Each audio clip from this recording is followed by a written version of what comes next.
అందుకని జాగ్రత్తగా చూచుకోవాలి. జాగ్రత్త జాగ్రత్త. నిర్లక్ష్యంగా ఉంటూ ఉన్నాయేమో, ప్రార్థనకు వస్తున్నావు, పాటలు పాడుతూ ఉన్నావు, వాక్యాలు వింటూ ఉన్నావు, ఇంకా దేవుడితో సరిగా సహవాసం చేయలేకపోతూ ఉన్నాయేమో, ఇవ్వబడిన సమయంలో మారు మనసు పొందట్లేదేమో, ఇవ్వబడిన సమయంలో ఇంకా పాపాన్ని విడిచిపెట్టకపోతే గనుక ఆలోచించిన నా ప్రీతిని బిడ్డ, ఒకరోజు మరణిస్తావు. ఆ పాతాలకు వెళ్ళిన తర్వాత అక్కడ అగ్ని ఆరదు, పురుగు చావదు. కాబట్టి ఈ రోజున దేవాది దేవుడు నిత్యము నీ కోసం సిద్ధపరిచిన ఆ పరలోక రాజ్యములు యుగ యుగాలు సదాకాలము ప్రభుతో నీవు ఉండాలంటే గనుక ఈ రోజు ప్రభు నీతో నాతో మాట్లాడుతూ ఉన్నాడు. దినములు చెడ్డవి. ఒకవేళ ఎంతవరకు నీ జీవితాన్ని, నీ సమయాన్ని అంతా కూడా లోకం కోసం ఖర్చు పెట్టేవేమో, దేవుని కోసం ఖర్చు అవ్వాల్సిన నీవు, దేవునితో సహవాసం చేయాల్సిన నీవు, దేవుని సన్నిధిలోకి వచ్చి పరిశుద్ధమైన జీవితాన్ని జీవించాల్సిన నీవు, నీ దేహాన్ని, నీ ఆరోగ్యాన్ని, సమయాన్ని, సమస్యలను కూడా లోకం కొరకు ఖర్చు పెడితే గనుక ఈ రాత్రి ప్రేమ గల దేవుడు శాశ్వతమైన ప్రేమతో నిన్ను ప్రేమిస్తూ ఉన్నాడు. కాబట్టి ఆరని అగ్ని గుండములో నువ్వు కాలిపోకూడదు అని చెప్పేసి దేవాది దేవుడికి ఒక ఉద్దేశం ఉంది. కాబట్టి అంతటా అందరూ మారు మనసు పొందాలని ఆయన ఉద్దేశము. కాబట్టి ఈ ఉదయకాల సేవలో ప్రేమతో మరొకసారి హెచ్చరిస్తూ ఉన్నాడు. ఏంటో తెలుసా?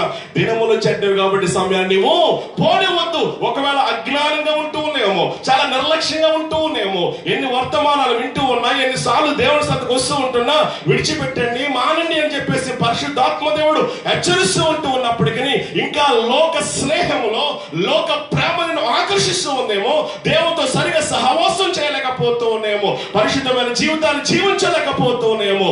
దినములు చెడ్డవి కాబట్టి జాగ్రత్తగా చూచుకోమంటా ఉన్నాడు. జాగ్రత్తగా లేకపోతే ఏమో చెప్పండి, ప్రమాదం జరుగుద్ది. మొన్నటి దినాన్ని ఆ యొక్క పాపికొండలు వెళ్ళేటువంటి వారికి ఏమైంది చెప్పండి?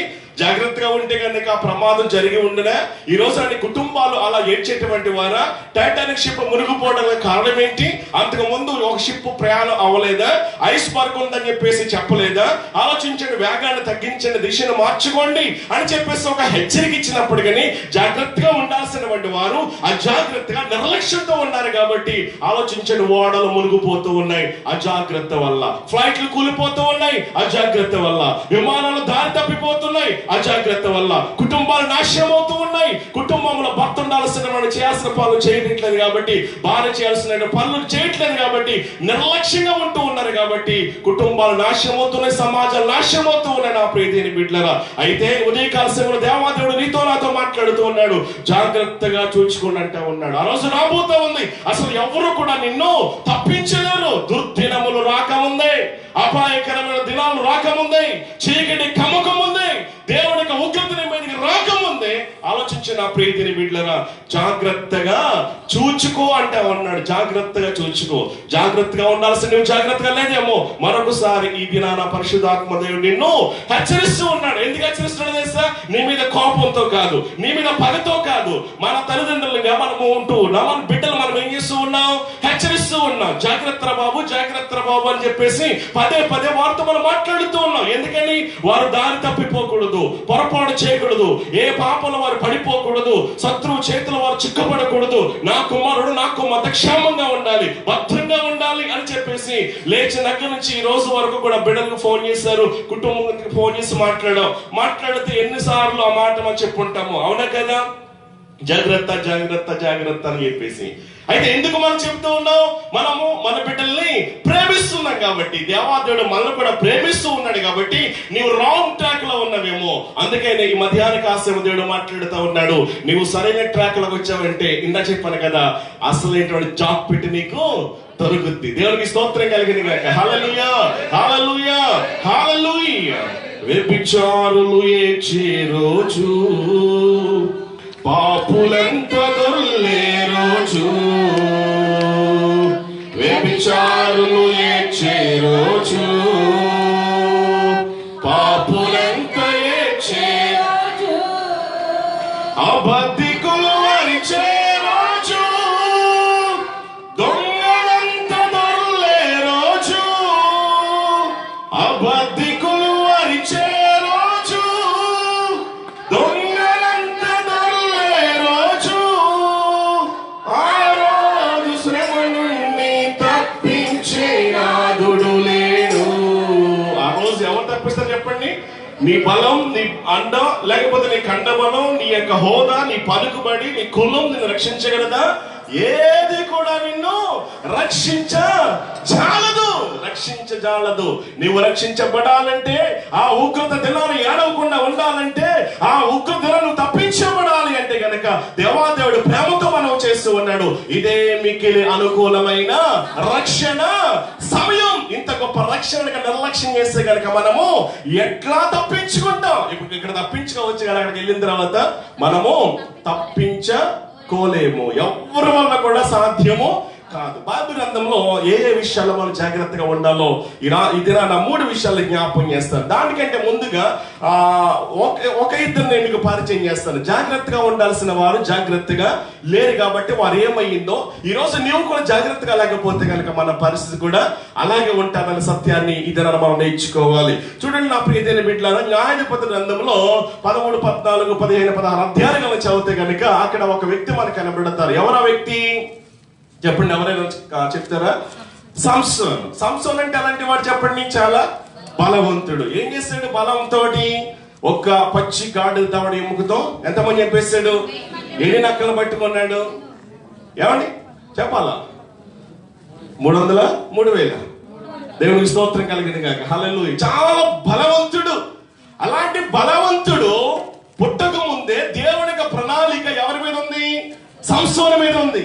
దేవుని ప్రణాళిక సంసోను మీద ఉంది కాబట్టి దేవుడు ఏం చేస్తాడు అంటే కనుక తల్లి గర్భములో సంసోను పడక మునిపే దేవుడు దర్శించి, మనోహ దంపతులను దేవుడు దర్శించి ఏమన్నాడు అంటే కనుక, ఇదిగో నేను మీకు ఏమవ్వబోతున్నాను? బిడ్డను, కుమారుడు ఇవ్వబోతూ ఉన్నాను. అయితే ఆ కుమారుడు ఏం చేయాలంటే కనుక పుట్టబోయేటువంటి ఆ శిశువు మీద బ్రతుకు దినములన్నీ కూడా ఏం పడకూడదు? కత్తి అంటే తల వెంట్రుకలు కట్ చేయకూడదు. రెండవది ఏమన్నాడు అంటే కనుక మద్యాన్ని ముట్టకూడదు అన్నాడు. మూడవది ఏమన్నాడు అంటే అపవిత్రమైనది ఏది కూడా ముట్టకూడదు, లేకపోతే మద్యం సేవించకూడదు, అపవిత్రమైనది ఏది కూడా ముట్టకూడదు. ఇవి చాలా కండిషన్ పెట్టాడు అన్నమాట. సంసోను పుట్టాడు. పుట్టిన తర్వాత పెరిగి పెద్దవాడయ్యాడు.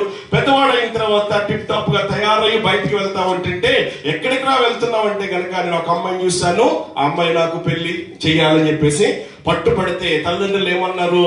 మన యొక్క స్వజనులలో లేకపోతే నా ఇంటి వారిలో ఎవరు లేరా నీకు, ఎందుకురా వద్దురా అని చెప్పేసాను అన్నప్పటికీ, తల్లిదండ్రులు ఎంతగా చెప్పినప్పటికీ సంసోను వినలేదు. చివరిగా తెలిసి తన బలాన్ని ఏం చేశాడు చెప్పండి?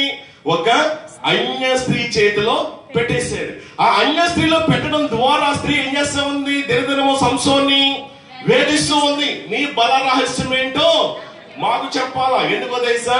మా శత్రువులు నీ శత్రువులు వారు కాబట్టి వారు అడుగుతూ ఉన్నారు, నేను చెప్పాలా వారికి అని చెప్పేసి దినదినము వేధిస్తా ఉంటుంటే సంసోను ఏం చేస్తా ఉన్నాడు?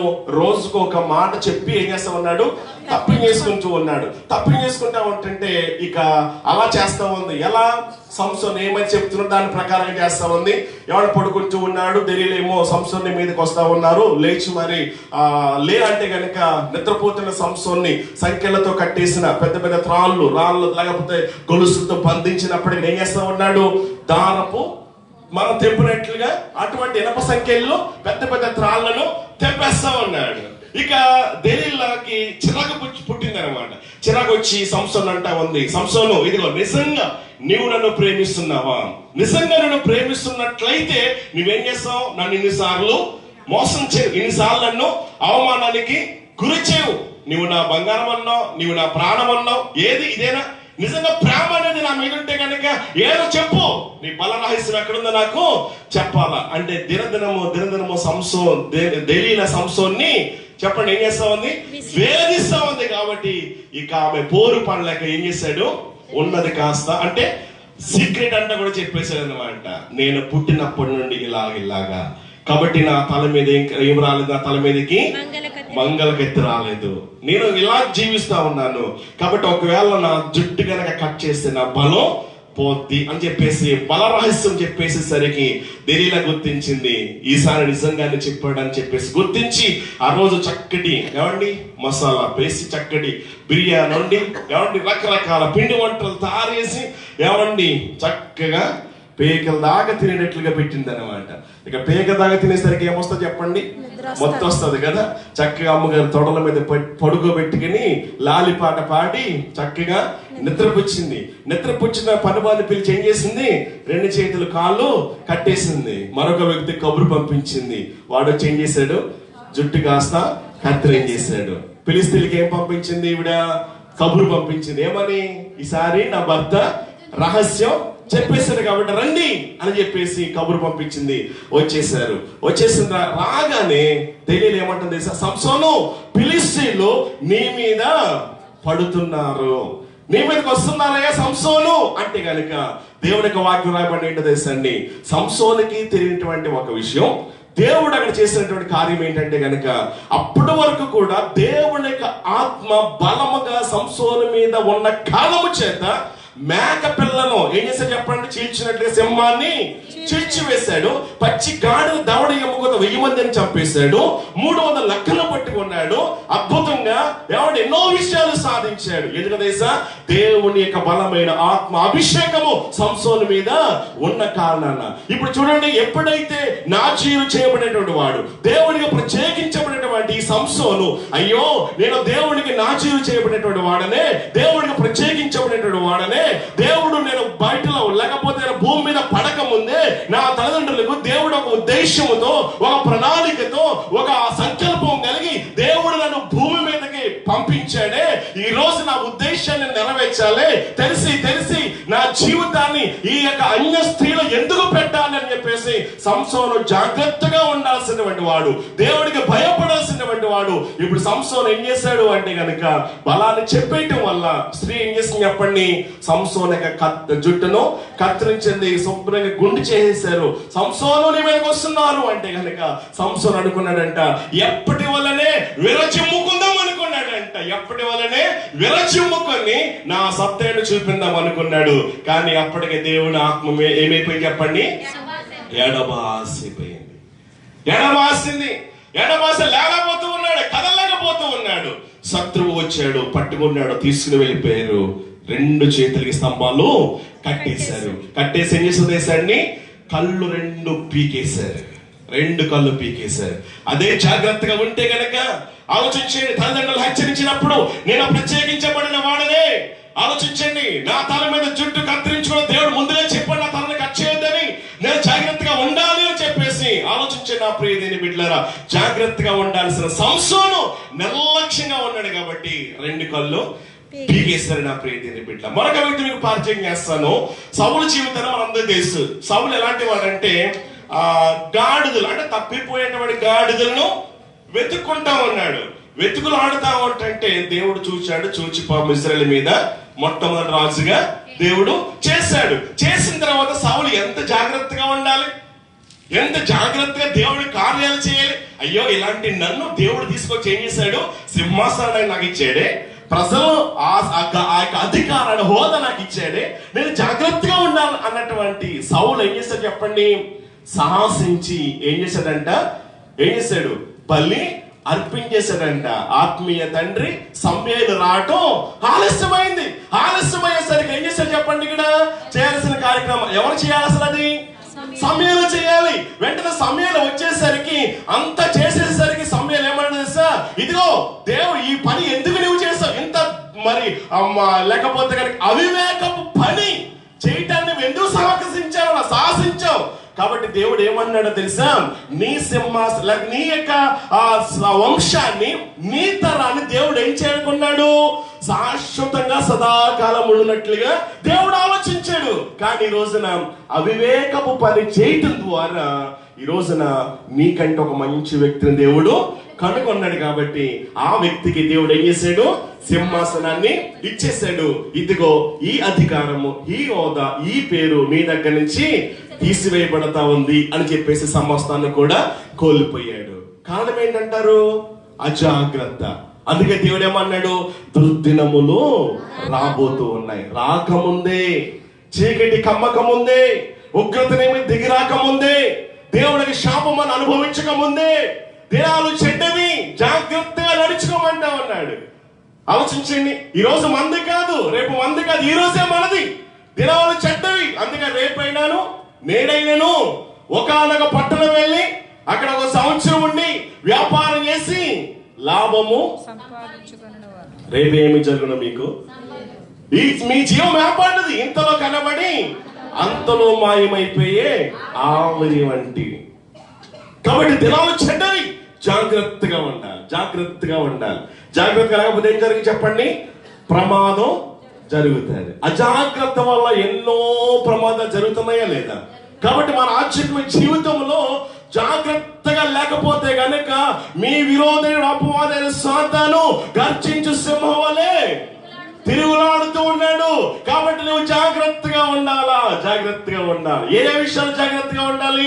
3 విషయాలు సమయాన్ని బట్టి జ్ఞాపకం చేస్తాను. చూడండి, 1 మార్కు సువార్త 4వ అధ్యాయము 24వ వచన భాగాన్ని మనం చదువుదాం. మార్కు సువార్త 4వ అధ్యాయము 24వ వచన భాగంలో దేవుని యొక్క వాక్యం సెలవిస్తూ ఉంది, మీరేమి వినుచున్నారో జాగ్రత్తగా చూచుకోండి అంటే ఉన్నాడు. కారణం ఏంటయ్యా అంటే గనుక మనం ఏం వింటున్నామో ప్రభువుకు తెలుసు అంటారా, తెలియదు అంటారా?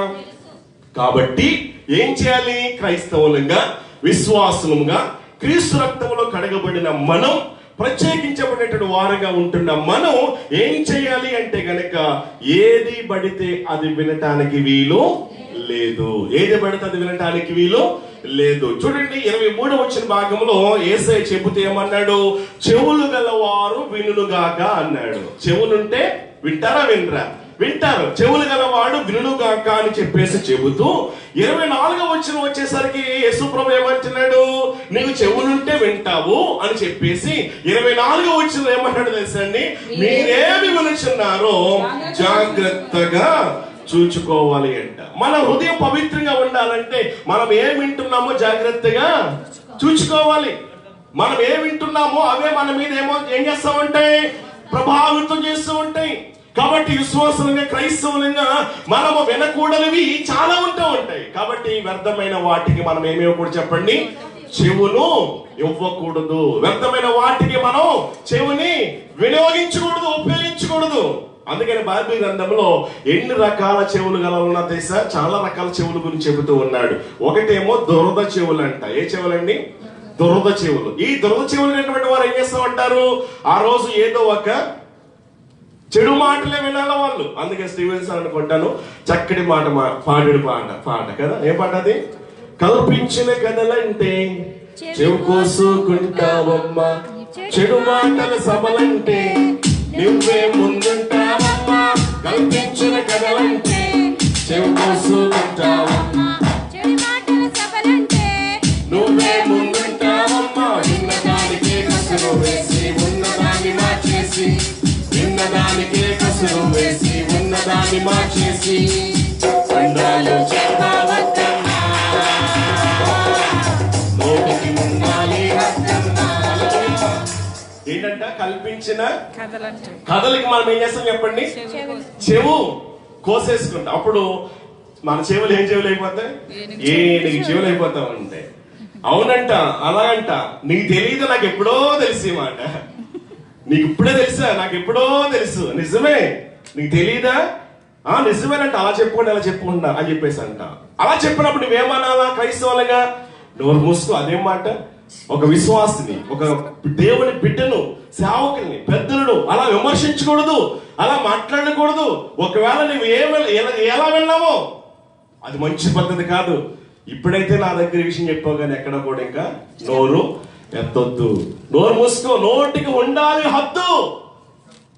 హద్దు లేదు కాబట్టి ఇష్టానుసారంగా మాటలు మాట్లాడుతున్నాం, వినకూడనివి వింటూ ఉన్నాం. మన హృదయాన్ని ఏం చేసుకుంటున్నాం? అపవిత్రపరుచుకుంటూ ఉన్నాం. వినటం వల్ల విశ్వాసం కలుగును. నీ విశ్వాసం ఎందుకు వృద్ధి అవ్వట్లేదు అంటే గనక ఈ రోజున ఏ వింటూ ఉన్నావో నీకు అర్థం కావట్లేదు. వినకూడనివి ఎక్కువగా వింటూ ఉన్నాం. వినాల్సిన వాటిని మనం చెవునివ్వట్లేదు. దురద చెవులు. ఈ రోజున ఆ దురద చెవులు ఏం చేయాలి చెప్పండి? ప్రభువా, ఈ దురద చెవులు తీసేసి నీ మాటలు వినే చెవులు నాకు దయచేయి. అందుకే 23 ఏమన్నాడు? వినే చెవులు ధన్యకరములు అన్నాడు. ఏ చెవులంట? వినే చెవులు ధన్యకరములు. మీ కళ్ళు చూచుచున్నవి కాబట్టి ధన్యకరములు అంటాడు. దేవునికి స్తోత్రం కలిగిన గాక. హల్లెలూయా, హల్లెలూయా. కాబట్టి చెవులో, ఈ చెవు ద్వారా మనం ఏం వింటున్నామో జాగ్రత్తగా ఉండాలి, జాగ్రత్తగా ఉండాలి. ఇప్పుడు చూడండి, తినేటువంటి భోజన విషయంలో విషం పడితే గనక ప్రమాదం ఉందా లేదా? ప్రమాదం ఉంది. అదే రీతిగా చెవులో ఏ విషయమైనా సరే, విషయానికి తేడా, ఏ అక్షరం తేడా చెప్పండి? విషయం విషం, విషయం విషం అమ్మా యా ఒకటే కదా. భోజనముల విషం పడిన ప్రమాదమే, చెవులు ఏదైనా ఒక విషయం అది కూడా విషయంతో సమానం అన్నమాట. కాబట్టి ఏది పెడుతుంది వినటానికి వీలు లేదు. చాలా జాగ్రత్తగా మంచి మాటలు మనం వినేవారంగా ఉండాలి. అందుకనే ఒక మాట చూడండి, తిమోతి రాసిన పత్రిక అపోస్తలుడైనటువంటి పౌలు తిమోతికి రాస్తూ 4వ అధ్యాయము 3వ వచన భాగం మనం చదువుదాం. 3-4 వచనాలు చదువుదాం. ఎందుకనగా జనులు హితబోధను సహింపక దొరద చెవులు గలవారై తమ స్వకీయ దురాశలకు అనుకూలమైన తన కొరకు పోగు చేసుకొని సత్యమునకు చెవినీయక కల్పనా కథల వైపునకు తిరుగు కాలము. ఏ కథలంట? కల్పనా కథ. అక్కడ హితవాక్యము అనే మాట మనం రాయబడి, హితబోధ అక్కడ అంకి వేసి కింద రాయబడిందంట. చూడండి ఒకసారి, అది హితబోధ, ఆరోగ్యకరమైన బోధ. చెప్పలందరూ కూడా ఆరోగ్యకరమైన బోధ. ఆరోగ్యకరమైన బోధ మనం వినాలి.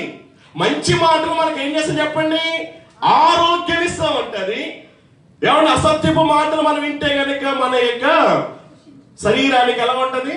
అనారోగ్యమే, కృషించిపోతాం, బలం ఉండదు.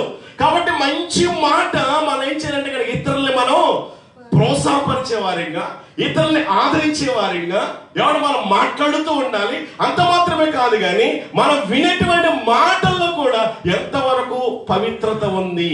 ఒకవేళ ఈ మాట వింటే నా జీవితం అపవిత్రమైపోద్దేమో, ఇది నేను వినకూడదు, ఇటువంటి వాటిని దూరంగా ఉండాలి.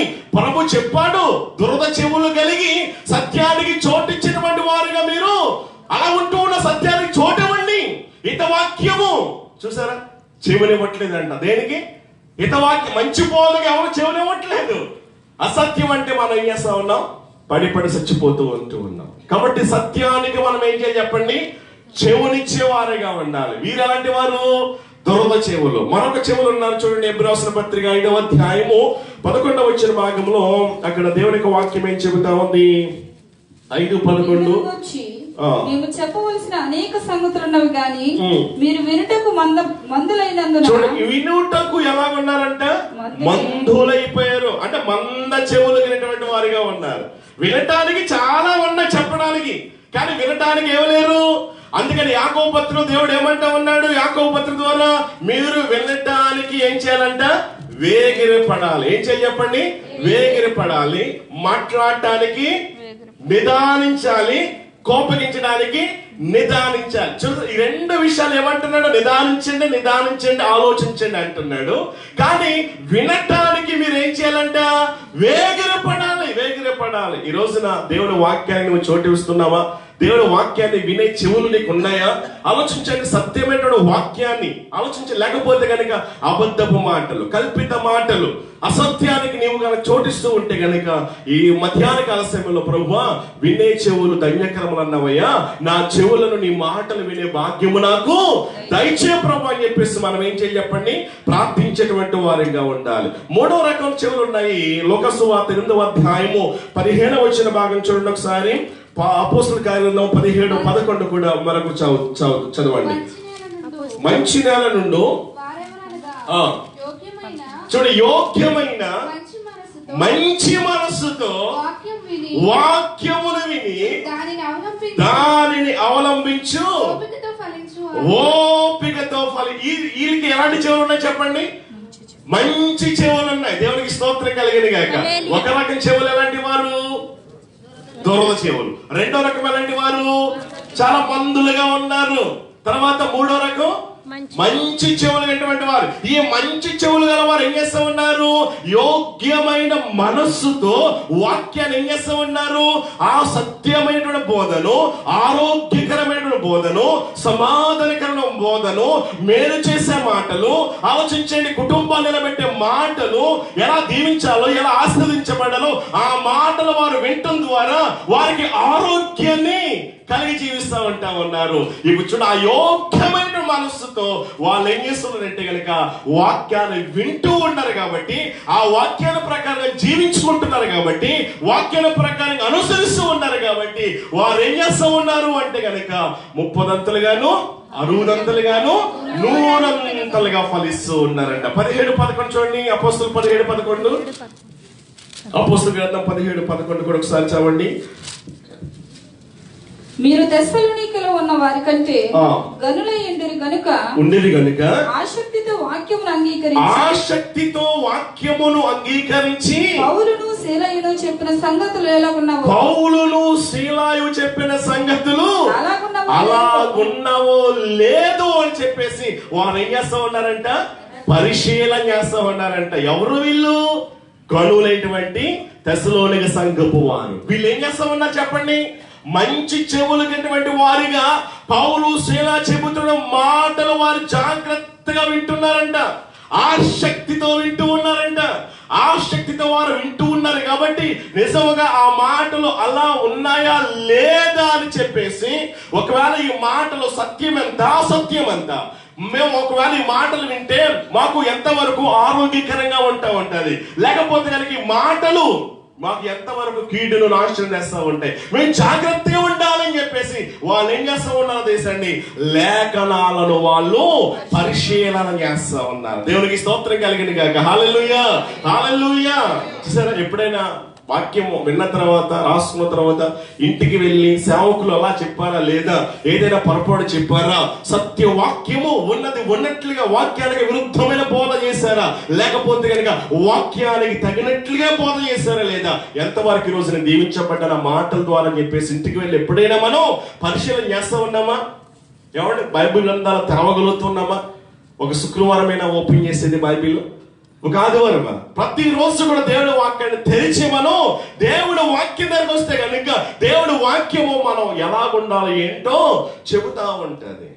దేవుని వాక్యం అద్దం అంటది. ప్రతిరోజు లేచిన వెంటనే ఆ అద్దం దగ్గరికి వస్తే కనుక నీలో లోపం ఎక్కడుందో, పొరపాటు ఎక్కడుందో, ఈ రోజు నువ్వేం చెయ్యాలో, ఎలా చెయ్యాలో, ఈ రోజు నీ జీవితం ఎలా ఆశ్చర్యకరంగా ఉండాలో ఈ రోజున అద్దంలో మన సహజ ముఖాన్ని చూస్తున్నప్పుడు ఎలాగైతే మనకి కనిపిస్తుందో స్పష్టముగా, అదే రీతిగా వాక్యమైన అద్దం దగ్గరికి వచ్చినప్పుడు ఆలోచించిన ప్రీతిని బిడ్డలారా, మన లోపాలు మనకి చూపిస్తూ ఉంటది. దాని ప్రకారంగా మనం నడుచుకున్నప్పుడు నిశ్చయంగా మన జీవితాల అభివృద్ధి అనేది మనం చూస్తాం. కాబట్టి వినుటకు వాళ్ళు ఎలా ఉన్నా చెప్పండి, చెప్పటానికి అనేకమైన సంగతులు ఉన్నాయి కానీ వినటానికి మాత్రం వారు ఏమివ్వట్లేదు, చెవులు ఇవ్వట్లేదు. ఎందుకు తెలుసా? వారి చెవులు ఎలా ఉన్నాయి?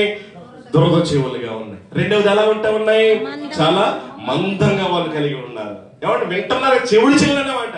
అందుకనే విననేరకుండానట్లు ఆయన చెవులు ఏవి కూడా, రక్షింపనేరకుండానట్లు ఆయన చేతులు. మనమే వినలేకపోతూ ఉన్నాం. ఆయన స్వరాన్ని ఎందుకు వినలేకపోతూ ఉన్నాం? మనలో ఉన్న అవిధేయత, మనలో ఉన్న గర్వం, మనలో ఉన్న పాపం, మనలో ఉన్న అసూయ, స్వార్థం, ఇవన్నీ మరి దేవుడి ముఖాన్ని మరి మరుగు చేశాయి. కాబట్టి దేవుడు మనతో మాట్లాడటానికి ఇష్టపడుతూ ఉన్నప్పటికీ మనం ఏం చెవులు కలిగి ఉన్నాం?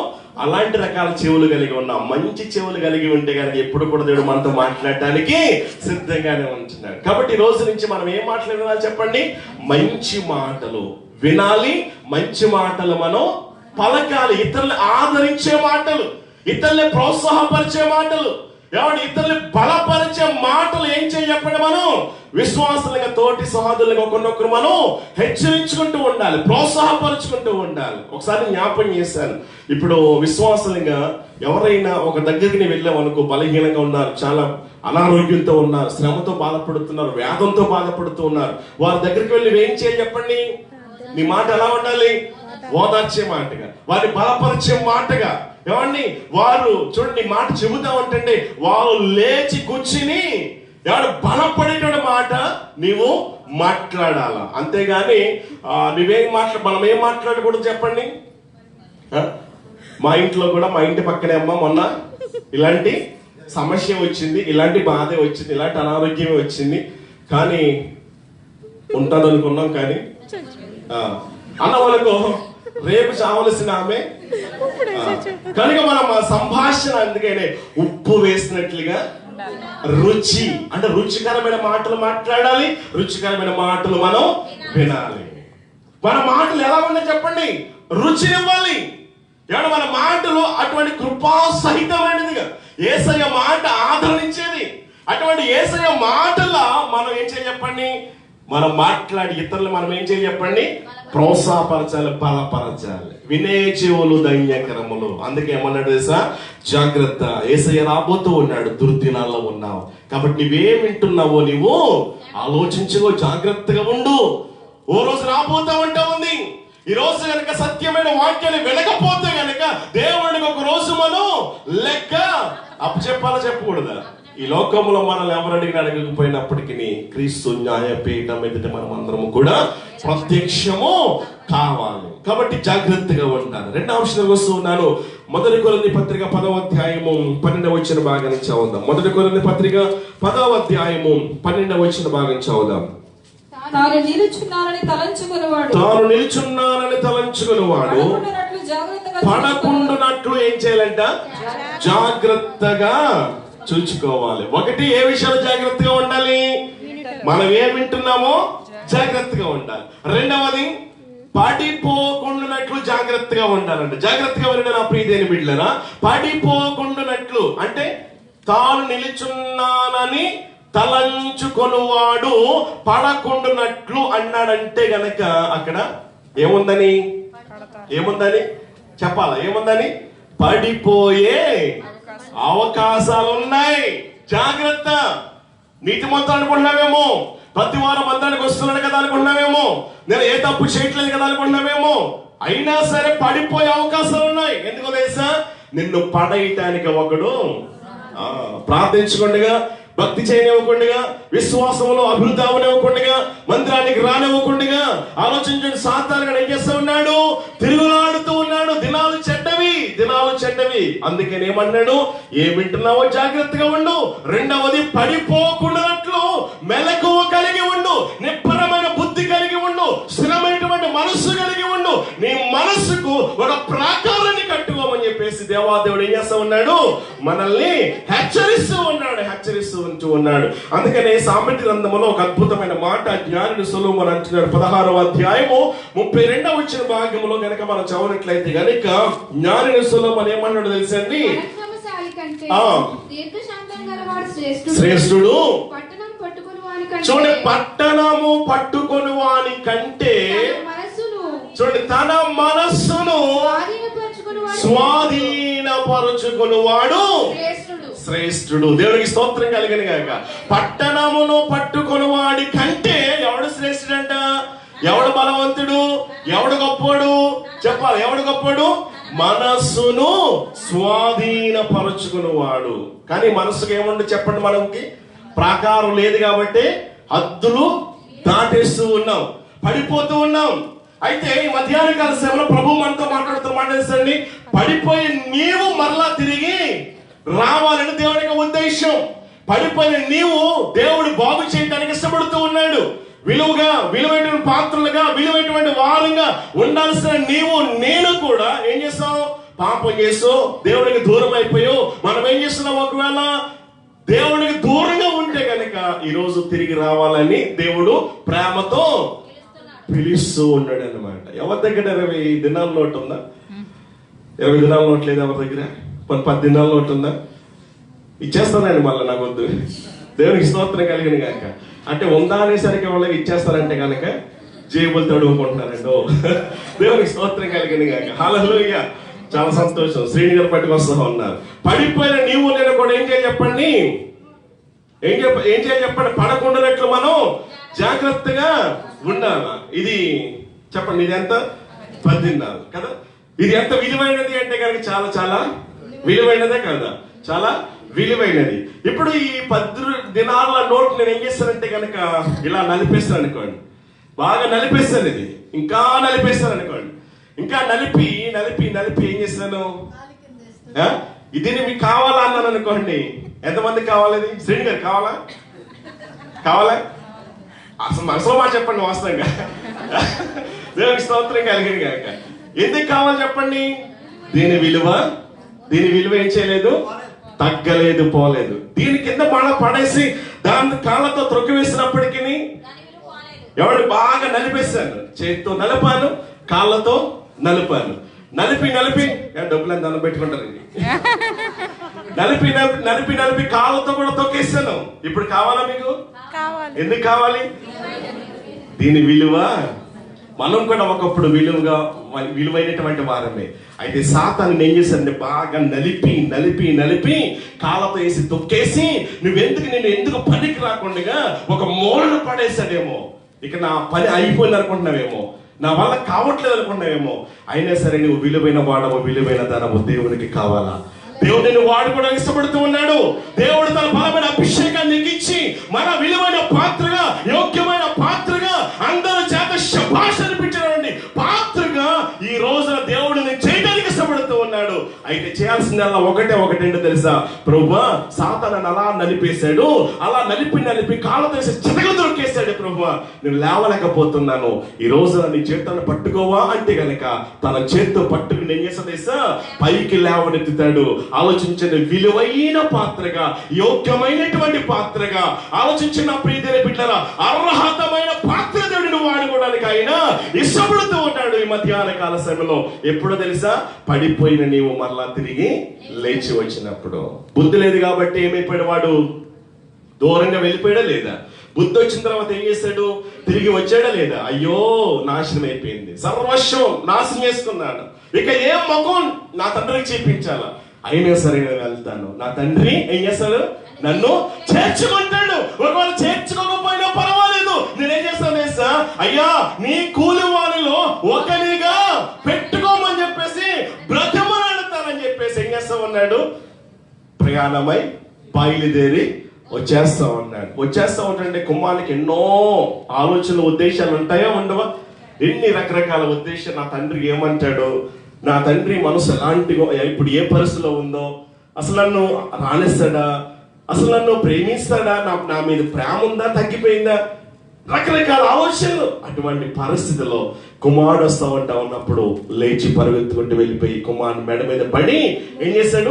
ముద్దు పెట్టుకుని సంతోషంతో ఇంటికి తీసుకుని వచ్చాడు. ఈ రోజున పడిపోయిన నీవు కూడా లేచి ప్రభు దగ్గర రావటం నీకు చేతనైతే పోయిన ప్రార్థన జీవితాన్ని, పోయిన పవిత్రతను, విశ్వాసాన్ని అన్ని కూడా తిరిగి దేవునికి ఇవ్వడానికి ఆయన ఇష్టపడుతూ ఉన్నాడు. రక్షించబడిన దినాల్లో గంటల కొద్ది ప్రార్థించేదానవు, మరి ఏమైంది?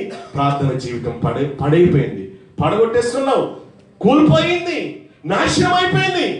10 నిమిషాలు ప్రార్థన చేయలేకపోతున్నావు, 10 నిమిషాలు మోకరించి చేతులిచ్చి ప్రార్థన చేయలేకపోతున్నావు. కారణం ఏంటి? సాతాను నిన్ను పడేశాడు. ఆలోచించండి. ఒకప్పుడు వాక్యం చదివేదాను బాగా, ఈరోజు మనం ఏమైంది? వాక్యం తెరిచిన వెంటనే ఆవలింతలో దేవుడు లేకపోతే కనుక మనసు సరిగా పెట్టలేకపోతున్నావు. రోజు కూడా గతించిన దినాల్లో రక్షించబడిన తొలి దినాల్లో బైబిల్ తీసి అధ్యాయాలు చదివేదాను. ఏమైందా? విశ్వాస జీవితం ఏమైంది?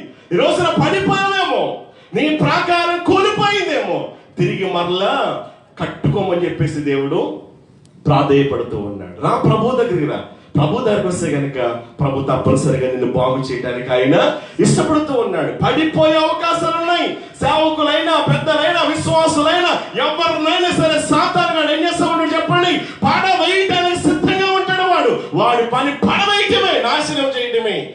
ఆలోచించండి నా ప్రీతిని బిడ్డ. అయితే పడకుండానట్లు నువ్వేం చేయాలి చెప్పండి? జాగ్రత్తగా చూసుకో. నేను బాగానే ఉన్నాను అనుకుంటున్నావేమో, ఎవరిని పవిత్రంగా ఉన్నాను కదా అనుకుంటున్నావేమో, అపవాదాన్ని సాతాను గర్జించి తిరుగులాడుతూ ఉన్నాడు. ప్రియ సోదరి, ప్రియ సహోదరుడా, మెలకువ కలిగి లేకపోతే ఈ మధ్యాహ్న ప్రభు నీతో మాట్లాడుతూ ఉన్నాడు. జాగ్రత్త, జాగ్రత్త, జాగ్రత్త. ఎందుకో తెలుసా? నువ్వు దారి తప్పిపోకూడదు. ఈ రోజున మనసుకి ఏం కావాలంట? ప్రాకారం కావాలా, గోడ కావాలా. ప్రార్థన జీవితానికి గోడ ఉందా? పవిత్రతకు గోడ ఉందా? విశ్వాసానికి గోడ ఉందా? లేకపోతే కనుక గోడ లేకుండా నేను స్వేచ్ఛగా ఉన్నానులే, లేకపోతే దేశంలో ఉన్నాను, నన్ను ఎవరు చూస్తున్నారు, నన్ను ఎవరు లెక్క అడుగుతారు, నా ఇష్టం నాది, నా డబ్బు, లేకపోతే నేను కష్టపడుతున్నాను చెప్పేసి అనుకుంటే కనుక దినాలు చెడ్డవి. సమయాన్ని పోలేవద్దు. జ్ఞానము కలిగి ప్రవర్తించంటే అన్నాడు. ఎందులో జ్ఞానం కలిగి ప్రవర్తించాలి? ఏ విషయాలు జాగ్రత్తగా ఉండాలో? 1, మనం ఏమి వింటున్నామో జాగ్రత్తగా ఉండాలి. 2వది చెప్పండి, పడిపోకున్నట్లు జాగ్రత్తగా ఉండాలి. జాగ్రత్తగా ఉండాల్సిన దావీదు కూడా ఏమైపోయాడు? పడిపోయాడు. యుద్ధంలో పోరాడాల్సిన వాడు, ఎవడు యుద్ధంలో పోరాడి సైన్యానికి బలపరచాల్సిన దావీదు ఏం చేశాడు చెప్పండి? పడిపోయాడు. పడిపోతే ఇప్పుడు ప్రాకారం కూలిపోయింది. ప్రాకారం కూలిపోతే యుద్ధం చేస్తా ఉన్నారు కానీ అక్కడ గెలుపు రావట్లేదు. ఓటమి ఓటమి ఓటమి. అటువంటి పరిస్థితులు ఏం జరిగింది తెలుసా? ఈ లోపల అమ్మగారి దగ్గర నుంచి కబురు వచ్చింది. ఏమని? మెసేజ్ పంపించుంటుంది బహుశా, అయ్యా మరి నేను ఇలాగా మీ డాడీ అవ్వబోతున్నారంట, నేను గర్భవతిని, పర్వాలేదు వచ్చేసే అన్నాడు. వచ్చేయమంటే వచ్చేసిన తర్వాత ఎవరో తెలుసు? రాజుగారు కదా, రాజుగారు కాబట్టి పర్వాలేదులే, రాజ్యం నా చేతిలో ఉంది, ప్రజలు నా చేతిలో ఉన్నారు, చెప్పిందే వేదం నేను అనుకున్నాడు. సరే అయిపోతా ఉంది. అలా జరుగుతున్న తర్వాత అక్కడేమో యుద్ధం జరుగుతా ఉంది. యుద్ధంలో ఏమవుతా ఉన్నారు? ఓడిపోతున్నారు. తెలియట్లేదు, అర్థం కావట్లేదు. ఏంటి పరిస్థితి? ఎందుకు ఓడిపోతున్నాం? వరుసగా విజయాలు సాధించిన మేము ఎందుకు ఓడిపోతున్నాం? ఎందుకు పడిపోతున్నాం? ఎందుకు ఈ నిరాశ? ఎందుకు ఈ ఓటమి? ఎందుకు అపజయం? అర్థం కావట్లేదు వాళ్ళకి. ఇప్పుడు చూడండి, దావీదు దగ్గరికి ఒక వ్యక్తిని పంపించాడు. పంపించేసరికి దావీదు ఎవరిని చెప్పేసరికి దావీదు ఏమన్నాడు చెప్పండి? అయ్యా నేను పాపం చేశాను అయ్యా. ఎవరి దగ్గర ఒప్పుకున్నాడు? ఎప్పుడైతే దావీదు ఇక్కడ పాపాలు ఒప్పుకున్నాడో, మరలా తిరిగి ప్రాకారాన్ని కట్టుకున్నాడో, ఎప్పుడైతే దావీదు చెయ్యి దేవాదేవుని చేతిలో పెట్టాడో, అక్కడేమొచ్చింది చెప్పండి? యుద్ధంలో విజయం వచ్చింది. కాబట్టి మన ఆధ్యాత్మిక జీవితంలో మనం సరవాల్సిన రీతిలో సరవకపోతే మనం ఎంత చేసినప్పటికీ అంతా కూడా శూన్యమే. ఈ రోజున ఎక్కడ పడిపోయాం? ఏ విషయంలో పడిపోయాం? ఏ విషయంలో పైకి రాలేకపోతున్నాం? ఏ విషయంలో ప్రార్థించలేకపోతున్నాం? ఏ విషయంలో ఆలోచించే విశ్వాసం బలహీనైపోతూ ఉన్నావు? ఏ విషయంలో నువ్వు దిగజారిపోతూ ఉన్నావు? ఈ మధ్యాహ్న కాలంలో ప్రభు నీతో నాతో మాట్లాడుతూ ఉన్నాడు, పడిపోయిన నీవు మరలా తిరిగి రావాలి. అందుకని విశ్వాసంగా క్రైస్తవులుగా ప్రభు రాబోతున్నాడు కాబట్టి జాగ్రత్తగా ఉండు. ఎవరు కూడా పడిపోవటానికి వీలు లేదు. కాబట్టి యవనస్తులుగా స్త్రీల సహవాసం మనం అందరము కూడా ఒకరినొకరు జాగ్రత్తగా ఆత్మీయ జీవితంలో మెలకువ కలిగలేకపోతే ప్రమాదం. మెలకువ కలిగలేకపోతే ఏముంది? ప్రమాదం ఉంది. పడిపోతాం. కాబట్టి పడకుండానట్లు ఏం చేయాలంట? జాగ్రత్తగా చూచుకో. వాడు నీకంటే బలవంతుడు ఎవడు? కానీ బలవంతుడైనప్పటికీ ప్రభువులో మన బలహీనతలను ఒప్పుకొని, ప్రభువులో మన పాపాల పొరపాట్లు ఒప్పుకొని, ప్రభుని బలం కావాలి ప్రభు అని చెప్పేసి ప్రభువులో బలం పుంజుకుంటూ మనం ఏం చేయాలి? ఈ లోకపు యొక్క అధికారాన్ని మనం ఏం చేయాలి? జయించే వారిగా ఉండాలి. దేవునికి స్తోత్రం కలగని గాక. హల్లెలూయా. మన ప్రభు వారు జయశీలుడు అయినా కాబట్టి నీవు కూడా అన్ని విషయాల్లో కూడా ఏమవ్వాలా? జయము పొందాలి. ఏ విషయాల్లో? లోకంపై జయం పొందాలా, శరీరంపై జయం పొందాలా, నేత్రాశపై నీవు జయం పొందాలా, జీవపు డంబంపై కూడా నీవేం పొందాలా? జయము పొందాలి. జయం పొందాల్సిన ఎందుకు జయం పొందలేకపోతున్నావు? ఎందుకు ఓటమికి గురవుతున్నావు? ఎందుకు? లేకపోతే నీ జీవితంలో పోరాటాలు, ఎందుకు నీ జీవితంలో కలతలు, ఎందుకు నీ జీవితంలో కన్నీరు, ఎందుకు నీ జీవితం దుఃఖం వేదన ఆవరించి ఉంది? ఈ మధ్యాహ్న కాలంలో కృపణ దేవుడు మనతో మాట్లాడుతూ ఉన్నాడు. పడిపోయావేమో, ప్రాకారం కోల్పోయిందేమో, గోడలు శిథిలమైపోయేమో, రాత్రిగిరా నీ చెయ్యి గనక నాకు ఇస్తే నా చేత్తో నేను ఏం చేస్తాను? పట్టుకుని నేను లేపి ఏం చేస్తాను? విలువైన వాడిగా, విలువైన దానిగా చేస్తాను అంటా ఉన్నాడు. నీ వల్ల నా వల్ల ఏం కాదండి. మన జ్ఞానం, మన తెలివి కొన్నిసార్లు మనల్ని మోసం చేస్తుంది. నాకు అంతా తెలుసు అనుకుంటే మనం అంతా కూడా బోర్ల పడిపోతాం ఏదో ఒక రోజున. కాబట్టి నీ శక్తి, నీ జ్ఞానం, నీ బలం ఏది కూడా మనల్ని రక్షించలేదు. అందుకనే యోహాను సువార్త మనం చదువుతాం, నీవు నేను కూడా ఆయనకు వేరేగా ఉండి మనం ఏమీ కూడా చేయలేము. కాబట్టి మనం బలహీనం, మనం పడిపోతాం, తప్పిపోతా ఉంటాం, పొరపాట్లు చేస్తూ ఉంటాం, దేవునికి దూరం అయిపోతా ఉంటాం. కానీ ప్రభు మన బలహీనతలో ప్రభువులో ఒప్పుకొని మనం ఏం చేయండి? ప్రభు నీ బలం నాకు కావాలి ప్రభు అని చెప్పేసి ప్రభువులో మనం తిరదరం ఏం చేయాలి చెప్పండి? ఆయన బలాన్ని పొందుకొని మనం బలవంతులుగా ఉంటే కనుక ఈ లోకపు యొక్క అధికారిపై మనం ఏం చేయాలి చెప్పండి? విజయము సాధించవచ్చు. దేవునికి స్తోత్రం కలిగిన గాక. హల్లెలూయా, హల్లెలూయా. మన దేవుడు ఎలాంటి వాడంటే కనుక విజయశీలుడు, జయశీలుడు. నీవు నేను కూడా అన్ని విషయాల్లో జయము పొందుకోవాలని దేవుని యొక్క ఉద్దేశం. దేవునికి స్తోత్రం కలిగిన గాక. హల్లెలూయా, హల్లెలూయా. జయశీలుడా మా యేసయ్యా, జీవించువాడా, మెస్సయ్యా, జయమిచ్చువాడా, స్తోత్రము నా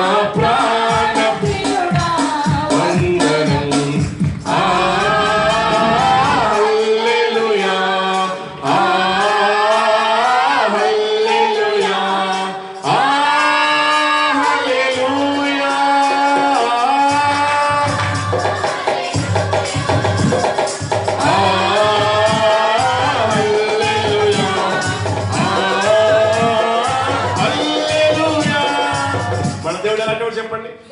జయశ్రీడు కాబట్టి మనం కూడా జయము పొందుకున్నటువంటి వారమే, మనం ఓడిపోయిన వారమేమి కూడా కాదు. సాతాను కానీ ఏం చేస్తాడు? చేత కానీ వాళ్ళగా చేస్తాడు. నీ పని అయిపోయిందిరా, నీవు సాధించలేవు, నీ వల్ల ఏం కాదు, అంతే నీ పరిస్థితి అంటాడు. ఎందుకంటే సార్ ఇలా చేస్తాడు, వాడు నలిపేస్తాడు నిన్ను. కానీ నన్ను బలపరచువాడు నాతో ఉన్నాడు. పడిపోయిన నేను మళ్ళా లేస్తాను.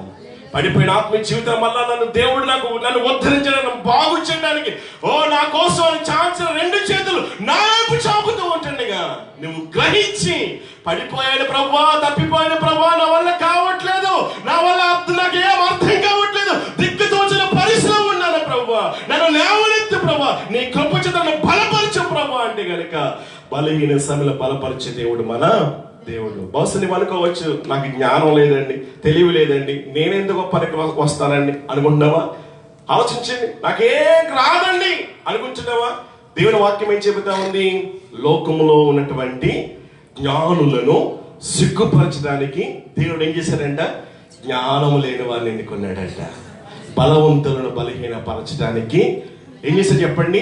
లోకములో ఉన్నటువంటి బలహీనను దేవుడు ఏర్పాటు చేసుకున్నాడు. ఈ రోజున ప్రభువుకి నువ్వు కావాలా? ప్రభువుని మోసే గాడిదగా నీవు ఉండాలా? దేవునికి స్తోత్రం కలిగింది గాక. యేసు ప్రభు అన్నాడు, ఏమంటే మీరు ఎదురుగా ఉన్న గ్రామానికి వెళ్ళండి, అక్కడ ఏ గాడిద చెప్పండి? ఏ గాడిద? అందరూ కూడా కట్టబడిన గాడిద. మనం కూడా ఏదో ఒక రాయికి, ఏదో ఒక స్తంభానికి కట్టబడిన మనం విప్పబడట్లేదు.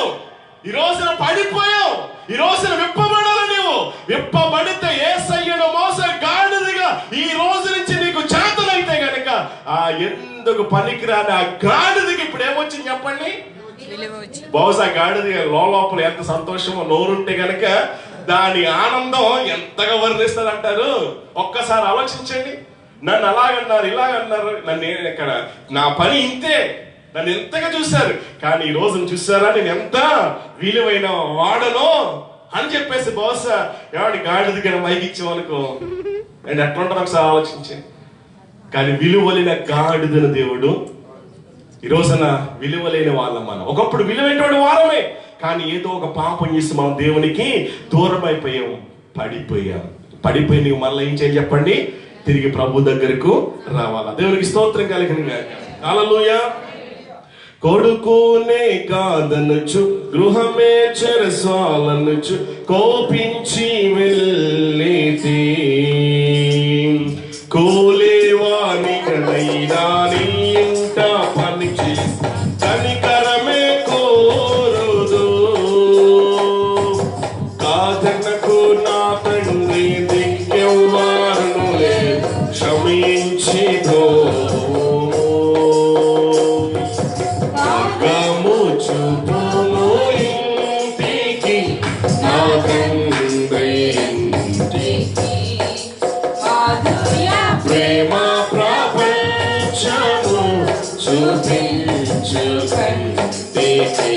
హల్లెలూయా.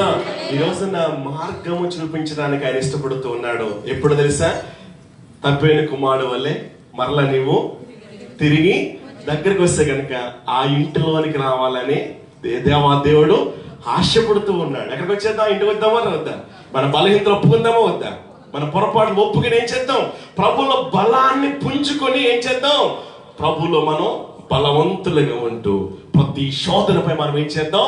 జయ వీరులుగా ఉందాం. నీవు నేను ఓడిపోయిన వాళ్ళం కాదు, నీవు నేను చేతగానే వాళ్ళం కాదు. సాతాను నిన్ను నిరాశపరుస్తూ ఉంది.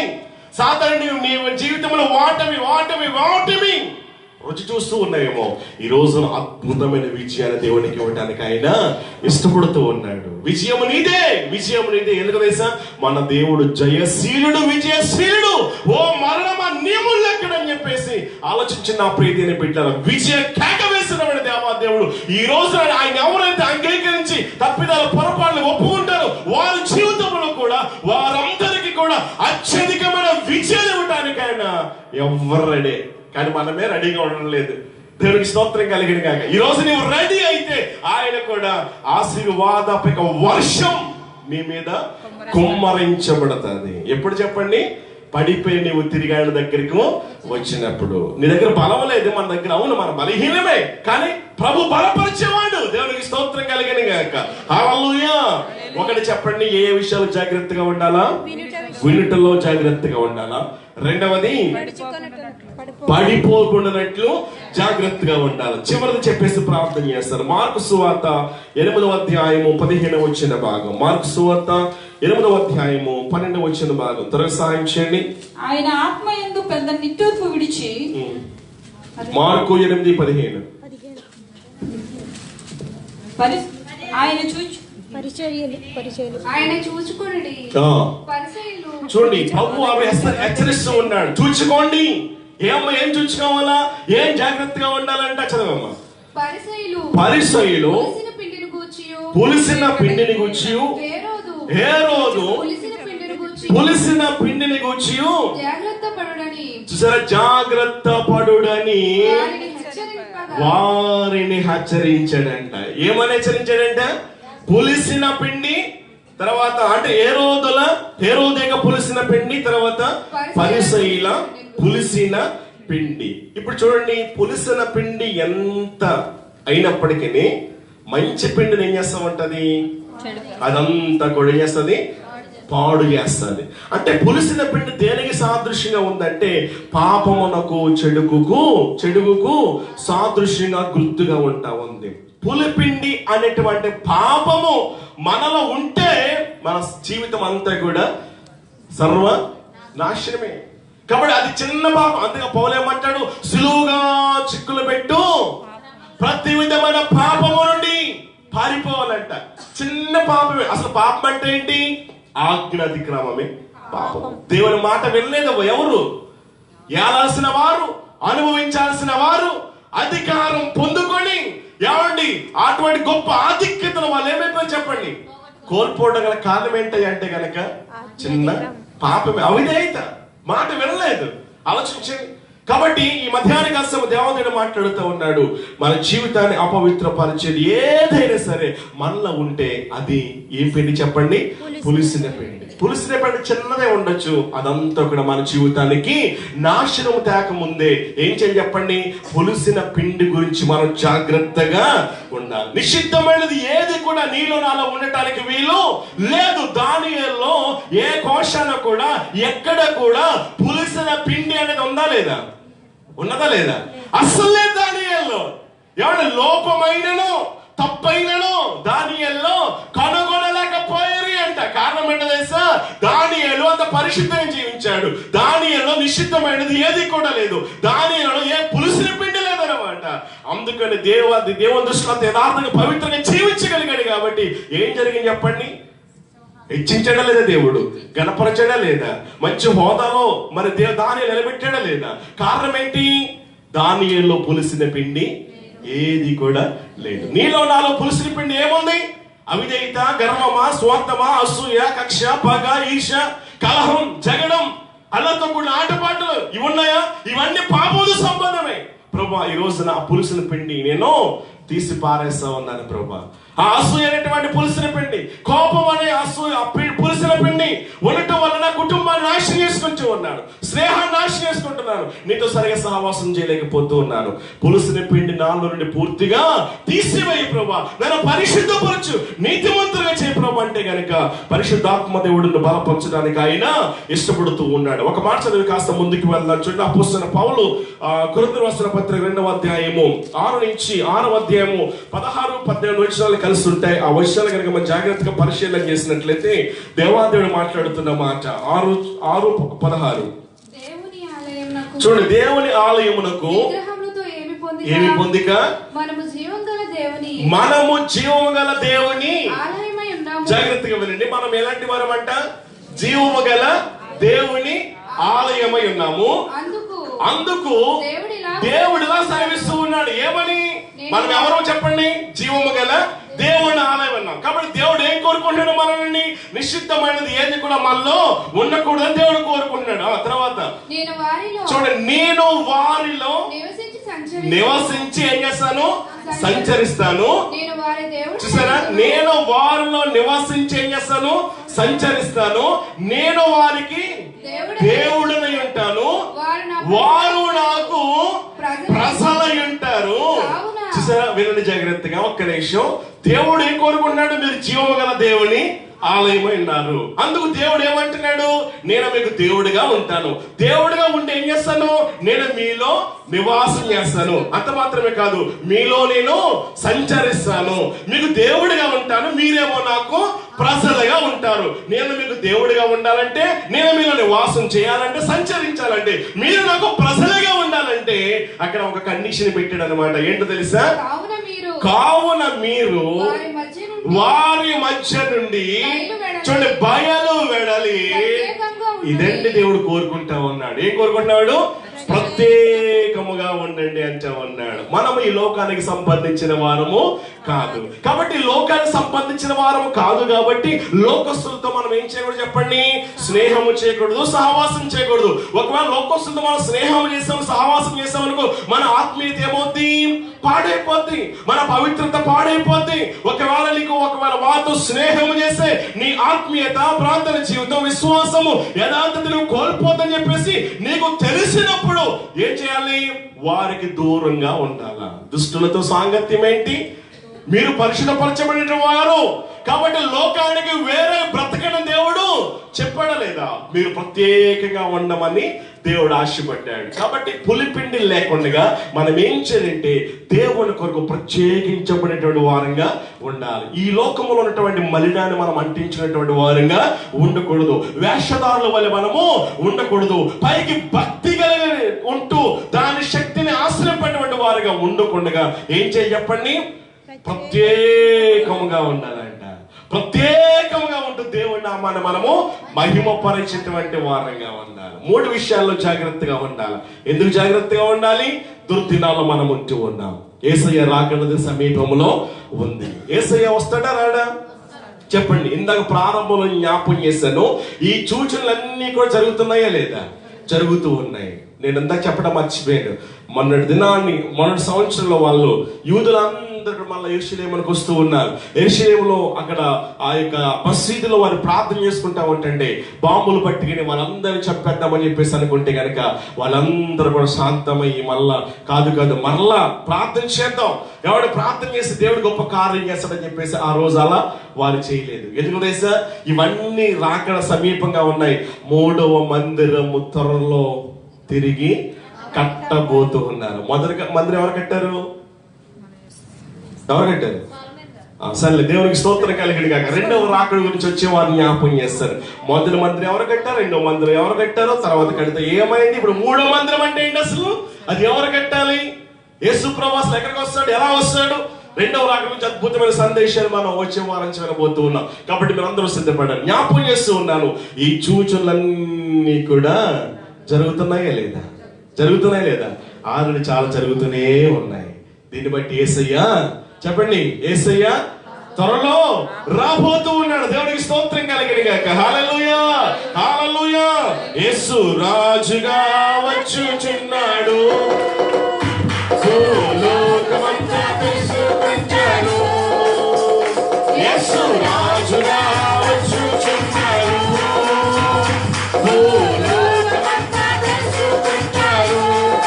రావి కోటి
కాబట్టి క్రైస్తవుడా మరవవద్దు, ఆయన రాకడా ఇంకా రావట్లేదులే, వస్తానన్నాడు కానీ ఎప్పుడు వస్తాడో చెప్పలేదు కదా, చూద్దాంలే, ఇంకా సమయం ఉందలే అనుకుంటున్నావా?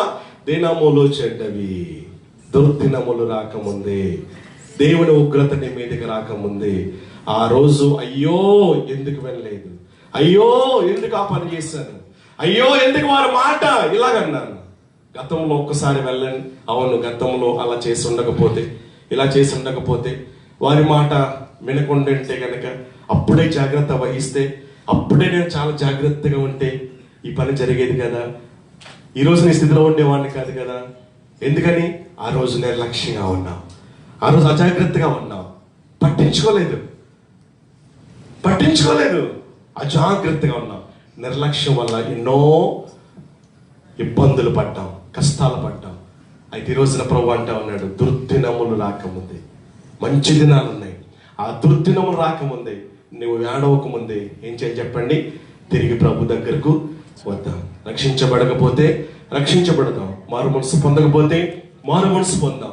ఒకవేళ ఇంకా బాప్తిస్మం తీసుకోలేకపోతే కనుక ప్రభు దగ్గరికి వద్దాం, బాప్తిస్మం తీసుకుని దేవుని కొరకు బలమైన సాక్షిగా మనం జీవించాలని చెప్పేసి ప్రభు పేట నేను మీకు తెలియజేస్తా ఉన్నాను. ఒకటి, ఏ విషయాలు జాగ్రత్తగా ఉండాలి? వినుటలో జాగ్రత్తగా ఉండాలి. రెండవది, పడిపోకుండానట్లు జాగ్రత్తగా ఉండాలి. మూడవది, పులిసిన పిండి గురించి జాగ్రత్తగా ఉండాలి. పులిసిన పిండి ఏదైనా సరే, చిన్నదే కావచ్చు, ఆ అసూయే కావచ్చు, ఆ పులిసిన పిండి నీలో ఉంటే అసూయ ఎలాంటిదంట? ఎముకలకు కుళ్ళంట. ఆరోగ్యంగా ఉండాలంటే, మంచి ఆరోగ్యకరమైనటువంటి మనస్సు మనకు ఉండాలంటే ఎటువంటి అసూయ అనేది మనలో ఉండకూడదు. ప్రతి విధమైన పాపాన్ని మనం ఏం చేద్దాం? విడిచిపెట్టేసి సిలువగా చిక్కులు పెట్టే పాపం నుంచి మనం ఏం చేయాలి? దూరంగా వెళ్ళిపోవాలి. ఈ మూడు విషయాలు జాగ్రత్తగా ఉండాలి. ఎందుకని? ప్రభు వారు రాబోతూ ఉన్నాడు, ప్రభు హెచ్చరిస్తూ ఉన్నాడు. నిన్ను ఎందుకని హెచ్చరిస్తూ ఉన్నాడు? ప్రారంభంలో జ్ఞాపకం చేశాను, మన ప్రభు వారు ప్రేమించేవాడు కాబట్టి. నువ్వు ఇంకా ఆయన దగ్గర రావట్లేదేమో, అందుకే ప్రభు నీతోనే మాట్లాడుతూ ఉన్నాడు. నీతోనే మాట్లాడుతున్నాడు. ఎందుకు తెలుసా? నీవంటే ఆయనకి ఇష్టం. సాతాను నిన్ను ఎలా నలిపేసినా పర్లేదు, నిన్ను విలువలేని వాడిని చేసినా పర్వాలేదు, ప్రభు అని నువ్వు ఈ రోజు నుంచి వాడుకోవడానికి ఇష్టపడుతూ ఉన్నాడు. తన బలమైన అభిషేకాన్ని ఇవ్వడానికి ఇష్టపడుతూ ఉన్నాడు. విలువైన యోగ్యమైన పాత్రగా దేవుడిని నువ్వు వాడుకొని ఎవరిని మహిమ గల పాత్రగా దేవుడిని చేయడానికి ఆయన ఇష్టపడుతూ ఉన్నాడు. ఉన్న పాటలు ఉన్న చోట యేసయ్య దగ్గరకు మన వద్ద మన తప్పిదాలు, మన పొరపాట్లు మనం ఒప్పుకుందాం. సరస్సులో ఉంచుదాం. చిన్న మాట ప్రార్థన చేస్తాం.